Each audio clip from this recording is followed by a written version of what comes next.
सुंदरवन जंगल में कालू कौवा अपनी बीवी टुनटुनी और अपनी माँ टूनी के साथ रहता था। टुनटुनी और कालू कौवा टूनी के साथ बिल्कुल अच्छा बर्ताव नहीं करते थे। एक दिन कालू कौवा काम के लिए निकल जाता है। टूनी को बहुत भूख लगती है। वो टुनटुनी को आवाज लगाकर बोलती है, टुनटुनी बेटा कुछ खाने को बना दो, बहुत भूख लग रही है, दोपहर भी हो गई है, मुझे दवाई लेनी है। खाने को भी मैं ही बना कर दूंगी, आपके हाथ पर क्या काम नहीं करते, दिन भर परेशान कर देती हो, कुछ तो काम कर लिया करो। बेटा मुझसे काम नहीं होता, वरना मैं तुम्हें परेशान नहीं करती, मैं खुद ही सब कर लेती। हाँ हाँ, खाना खाने को बोल दो बस तो भर भर कर खा लोगी, और थोड़े से काम का बोल दो तो हाथ पैर नहीं चलते इनके। इतना बोलकर टुनटुनी अपने कमरे में चली जाती है। टूनी चिड़िया भूखी ही रोते रोते अपने कमरे में जाकर सो जाती है। शाम को कालू कौवा नौकरी से आकर अपने कमरे में जाकर सो जाता है। टूनी चिड़िया भूखी प्यासी ही सोई रहती है, उसे कोई पूछने नहीं आता। दूसरे दिन टूनी की तबीयत खराब हो जाती है। टूनी कालू कौवे के पास जाती है और बोलती है, बेटा कालू मेरी तबीयत आज कुछ ठीक नहीं है और मेरी शुगर की दवाई भी खत्म हो गई है, जरा बाजार जाकर ला दो। अरे माँ तुम्हें पता है ना खर्चे कितने बढ़ गए हैं, मैं परेशान हो गया हूँ इन रोज रोज के खर्चों से। खैर आपकी दवाई ला कर दे दूंगा। और सुनो माँ, टुनटुनी को परेशान मत करना, वो बेचारी थक जाती है पूरे दिन घर का काम करते करते। पर बेटा मैंने कहाँ परेशान करा बहू को। चुप करो माँ, तुम्हारी नीयत और सीरत मैं अच्छे से जानता हूँ, तुम बस चुपचाप एक कोने में पड़ी रहा करो। कालू अपनी माँ को बुरा भला कहकर काम पर चला जाता है। जब शाम को घर लौटता है तो टुनटुनी टीवी पर सीरियल देख रही थी और माँ टूनी एक कोने पर चुपचाप बैठी कालू बेटे का रास्ता देख रही होती है। कालू कौवा जैसे ही अंदर आता है फिर टूनी उसके लिए पानी लेकर आती है और बोलती है, ले बेटा पानी पी ले, थक गया होगा ना। हाँ हाँ P low Kalu G P low, तुम्हारी माँ को ही तुम्हारी फिक्र है बस, मैं तो कभी तुम्हारे बारे में सोचती ही नहीं हूँ। ऐसा नहीं है बहू, तुम टीवी देख रही थी इसलिए मैंने पानी दे दिया, आखिर मेरा बेटा है।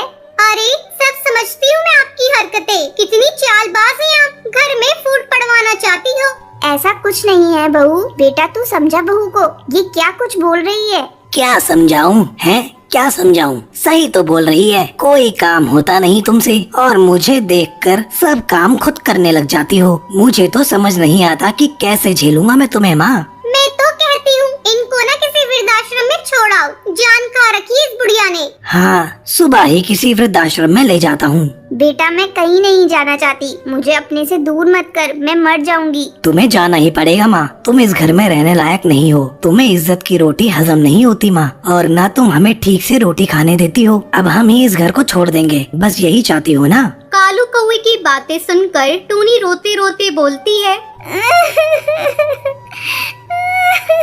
नहीं बेटा तू ऐसा मत बोल, मैं ही चली जाऊंगी। सुबह होते ही कालू कौवा अपनी बूढ़ी माँ को वृद्धाश्रम छोड़ आता है। थोड़ा समय बीत जाता है। एक दिन कालू कौवा और टुनटुनी लंच के लिए अपने दोस्त मिट्ठू तोता को अपने घर बुलाते हैं। मिट्ठू कालू से बोलता है, अरे यार कितने सालों बाद मिले हैं अपन आज। हाँ यार बहुत टाइम हो गया। आज तो भाभी जी के हाथ का खाना खाने को मिलेगा, पर भाभी एक बात बोलूंगा, आंटी जैसी दाल की खिचड़ी कोई नहीं बना सकता, वो तो पूरे जंगल की बेस्ट कुक है। क्यों है ना कालू कौवे। हाँ यार। वैसे यार आंटी है कहाँ, दिखाई नहीं दे रही है। यार मैं और टुनटुनी उनसे परेशान हो गए थे, उन्होंने परेशान कर दिया था। खाना दवाई और कितनी महंगी दवाइयाँ आती थी उनकी, तुझे तो पता ही है, तुझसे ही तो मंगवाता था मैं दवाइयाँ। हाँ सही बोल रहा है, पर जिसे तू नॉर्मल शुगर की दवाइयाँ समझकर मंगवाता था ना, वो तेरी माँ का तुझे दिया गया ऐसा कर्ज है जो तू कभी नहीं चुका सकता कालू। तू कभी आंटी के मन को समझ ही नहीं पाया, उनके मन में सिर्फ तेरे लिए प्यार था। और ये तेरी जिंदगी जो है ना, ये उसी दिन खत्म हो जाती जब तू 9 साल पहले हॉस्पिटल में एडमिट हुआ था। जिस माँ ने तुझे ये बोला था ना हॉस्पिटल में, बेटा परेशान मत हो, नॉर्मल पथरी का ऑपरेशन है, उस माँ ने अपनी जान की परवाह न करते हुए तुझे एक किडनी दी थी। वो चाहती तो उस वक्त अपनी फिक्र करके तुझ जैसी औलाद को मरने देती, पर उन्होंने तुझे बचाया और थू है तुझ पर कालू। मिट्ठू की बातें सुनकर कालू की आंखों से आंसू बहने लगते हैं। दूसरे दिन ही कालू कौवा सुबह सुबह अपनी माँ को लेने आश्रम पहुँच जाता है। आश्रम में टूनी की तबीयत बहुत खराब होती है और वो बस कालू को ही याद करती रहती है। डॉक्टर कालू को देखते ही बोलती है, कैसे बेटे हैं आप जो अपनी माँ को इतनी तकलीफ में भी यहाँ छोड़ गए। वो आपको इतना याद कर रही है और आप अपने ही जीवन में मस्त हैं। आप जैसे लोगों को अपनी माँ का जरा भी ख्याल नहीं होता। डॉक्टर आप उन्हें ऐसे मत डांटिए, उनकी कोई गलती नहीं है, वो तो मैं ही बार बार बीमार पड़ती रहती हूँ।